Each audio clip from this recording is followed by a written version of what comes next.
Okay, in this video, I'm going to show you how to calculate your grade. Now, this is for Business 150, but you can do this in any of your classes.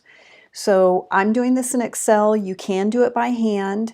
The concept is going to be the same. It's just quicker to show you in Excel. So what I've done is I've typed in, and I got this off the syllabus. So you have 5 exams, and then you have your assignments, and you have class participation. According to the syllabus, each exam is worth 15%, so that's 0.15. All of your assignments together are worth 0.15 or 15% of your grade, and class participation is worth 10% of your grade. Now, just to double check, what I did was I added all of these up and they should add up to 1. All right. The next thing I did was I typed in some scores, pretend I didn't get this from anybody's grade, but I just said, what if you got a 62 on exam 1, a 78 on exam 2, a 75 on exam 3, and so forth. If you averaged all of your homework assignments together, let's say you had a 90 for all 5 of them, and if you were in class every day and I didn't have to fuss at you about your cell phone, you probably have a 100 for class participation.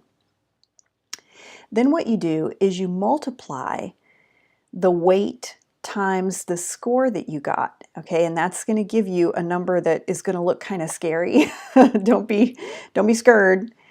Remember, this is a portion of 15%. And then you just add them together. So in this case, this student would have an 81.85, and that is a B. So they might look at this and say, hey, you know what? I am not going to take the final exam because I'm fine with a B. Now remember, the final exam replaces your lowest test grade. So let's say the student takes the final exam and gets, let's say, for example, pretend that the student gets, I don't know, let's say an 89.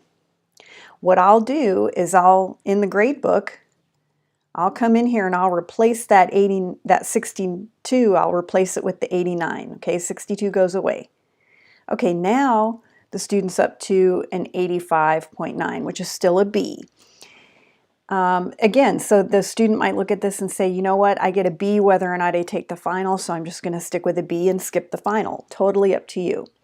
But that is how you calculate your grade in any class.